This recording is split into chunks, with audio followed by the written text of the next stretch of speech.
এই শনিবার মুসলমান ভাইদের একটা বড় উৎসব, এটাকে মুসলিমি ভাষায় বকরি ঈদ বলা হয়। বকরি মানে হচ্ছে ছাগল বা ভেড়া জাতীয় কোনো পশু, ঈদ। আর এটাকে মুসলমানি ভাষায় বলে ঈদ উল দোহা। এই উৎসবটার ভালো নাম। ঈদ শব্দের অর্থ হচ্ছে কি জানেন? ঈদ শব্দের অর্থ হচ্ছে সমর্পণ করা। ঈদ শব্দের অর্থ মুসলমানি ভাষায় একটা সুন্দর অর্থ আছে ধর্মীয় রীতি অনুযায়ী। সেটা কি না, যাকে আমরা ভগবান বলি তাকে তো মুসলমানরা আল্লাহ বলে।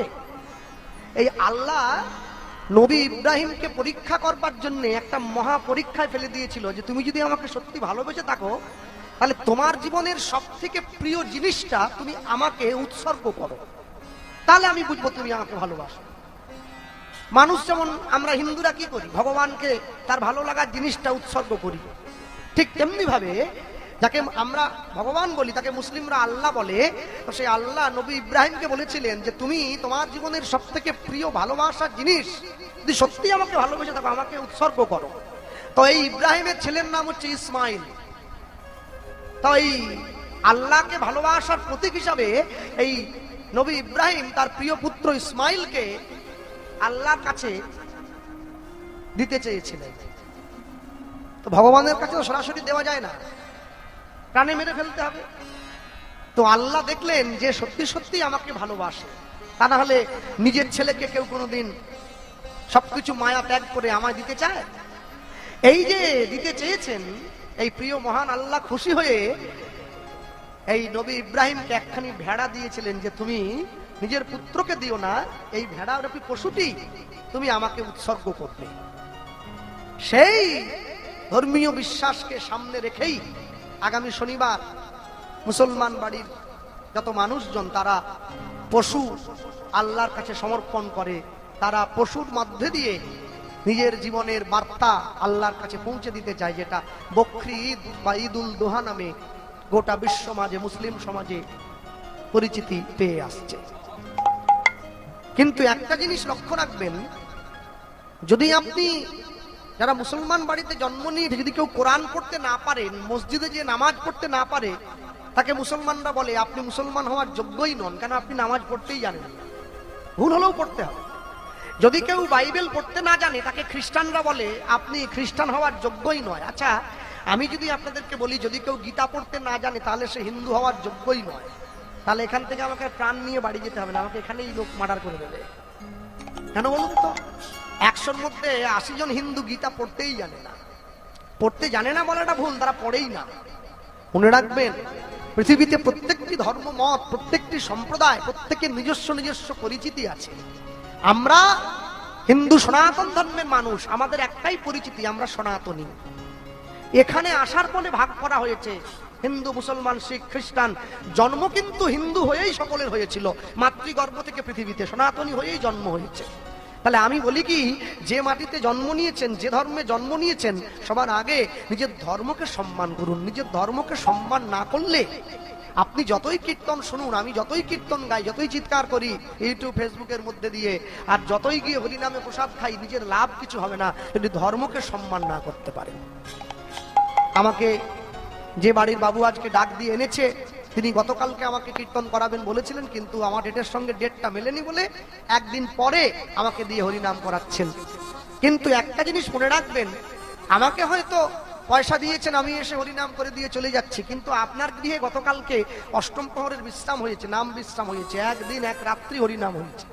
তাহলে এই বাড়ির মানুষ যারা, তাদের প্রথম কর্তব্য, তাদের জীবনের প্রথম উদ্দেশ্য, দ্য ফার্স্ট প্রায়োরিটি, জীবনের প্রথম উদ্দেশ্য এবং এই কর্তব্য উচিত, যেদিনকে বাড়িতে হরিনাম বিশ্রাম হলো, নামের বিশ্রাম। ঘাটালে আপনাদের এইসব এলাকায়, পশ্চিম মেদিনীপুরে অনেক বাড়িতে ব্যক্তিগত কীর্তন হয়, অষ্টম পর 24 বর নাম হয়, যেখানে কীর্তন যেদিন শেষ হলো, হরিনামের কৃপা পেতে গেলে অন্তত কম করে 3 দিন বাড়ির লোক সম্পূর্ণ নিরামিষ খাবে।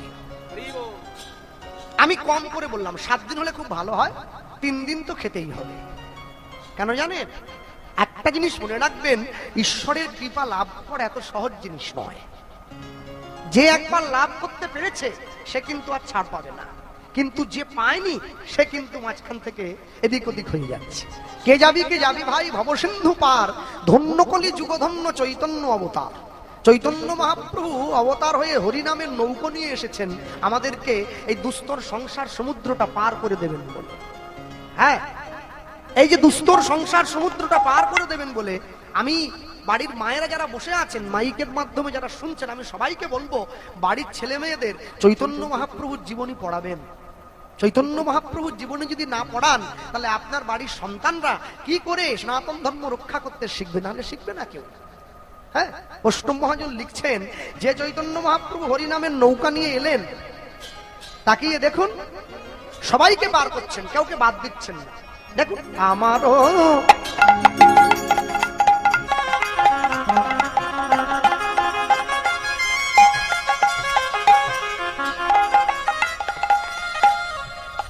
আমারও চৈতন্য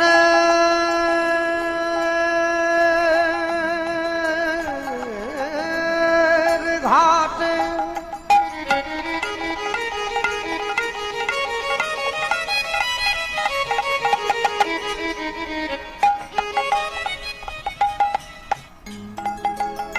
আদান খেয়াবায়, পয়সা লাগবে না, আদান খেয়াবায় কোনো দান লাগে না, সুযোগও আছে। জড় অন্ধ আতুর সব অনায়াসে পার হয়। নিতাই গৌর প্রেমানন্দ হরি বল।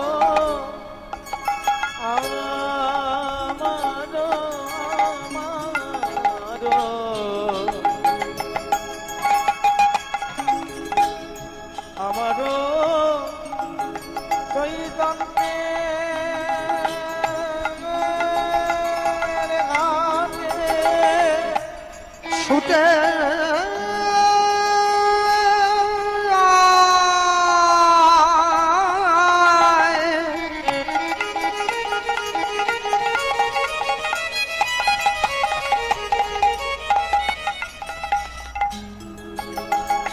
ছুটে যা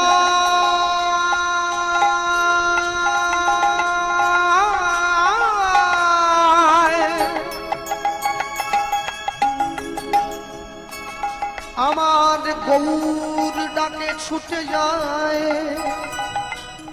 ছুটে যায় আমারও চৈতন্যের ঘাটে।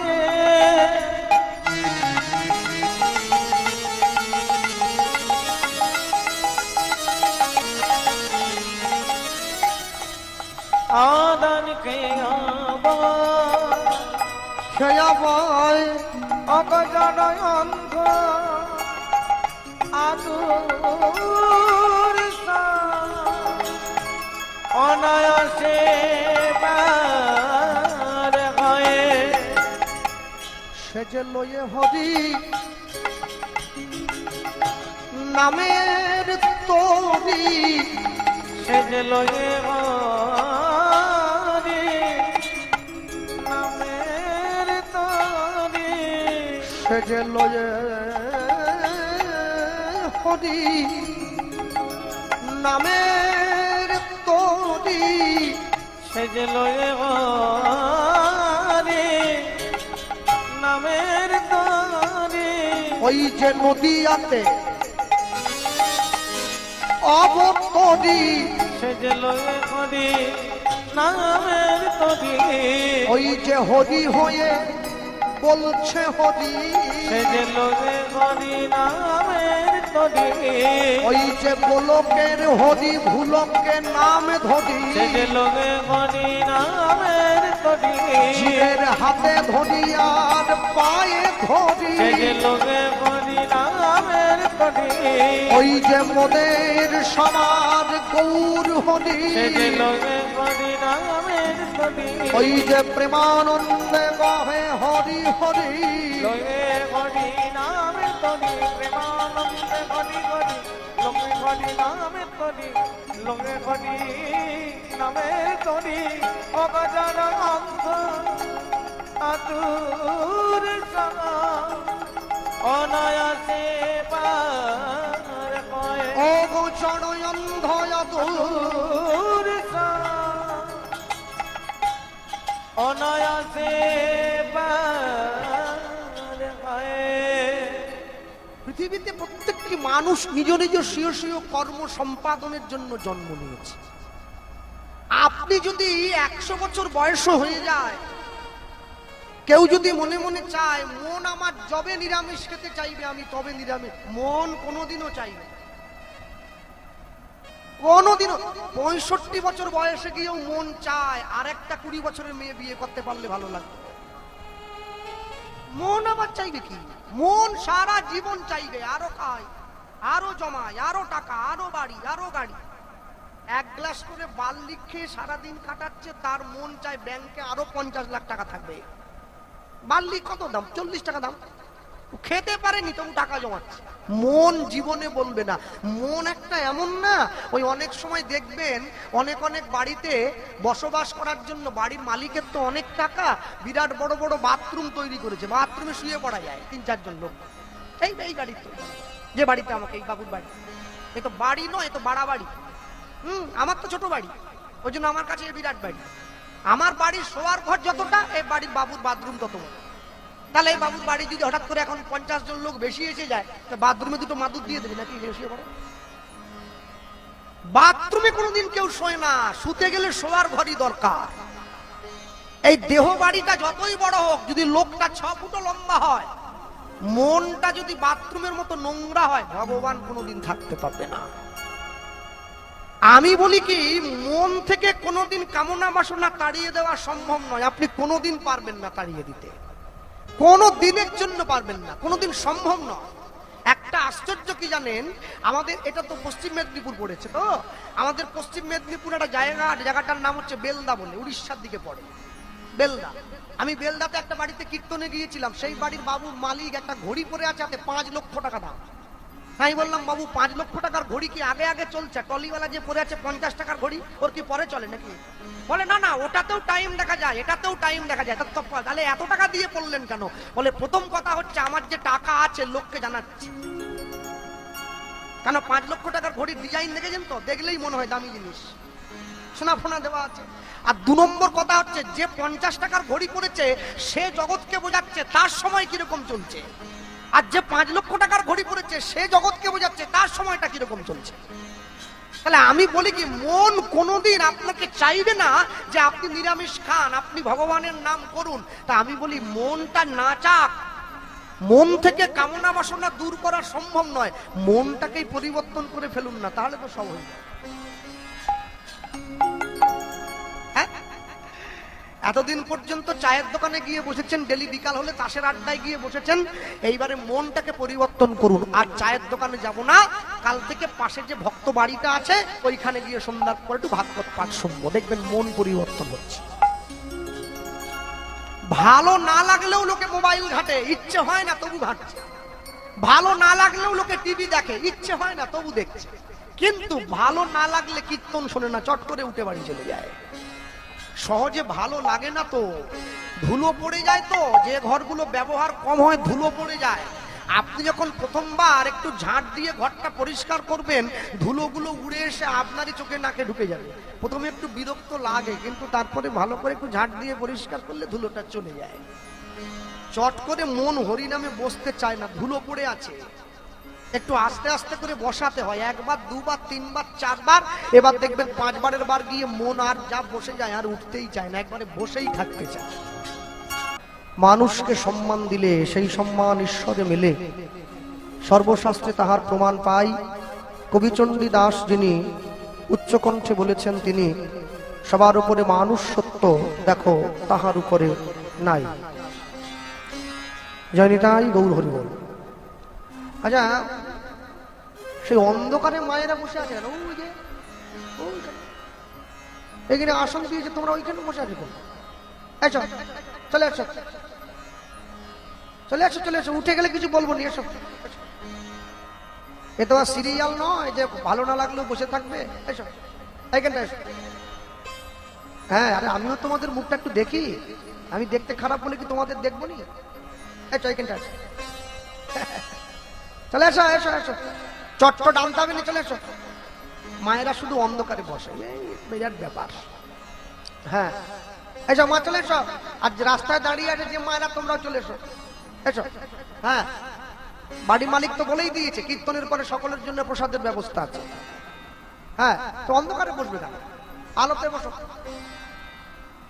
জয় নিতাই গৌর হরি বল। আজ থেকে 540 বৎসর পূর্বে কলিকালের মাটিতে শ্রীকৃষ্ণ চৈতন্য মহাপ্রভুর শুভ আবির্ভাব।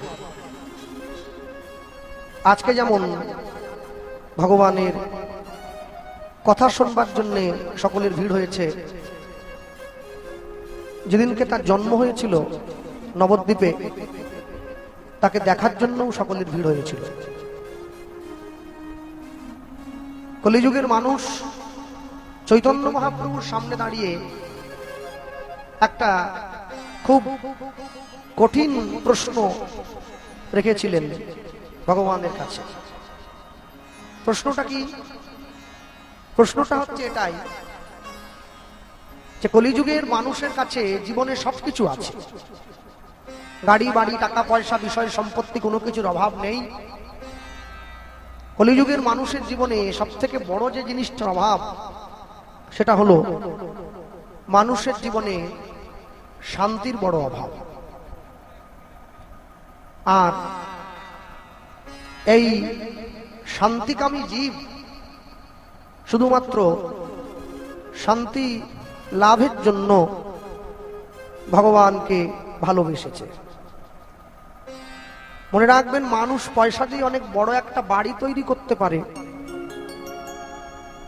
পয়সা দিয়ে কোনোদিনও শান্তি কিনতে পারবে না। পয়সা দিয়ে বাজার থেকে অনেক দামি একটা বই কিনে আনা যায়, পয়সা দিয়ে বিদ্যা কোনোদিন কিনতে পাওয়া যায় না। পয়সা দিয়ে বাজার থেকে অনেক দামি একটা ঘড়ি কিনে আনা যায়, কিন্তু পয়সা দিয়ে সময় কোনোদিনও কিনতে পাওয়া যায় না। বলছে সোনার ঘড়ি টিক টিক টিক, যা কিছু হইতেছে সবই হইছে ঠিক। জীবন চলিয়া যায় নদীর স্রোতের প্রায়, যেইহা না বুঝিল তারে ধিক শতধিক।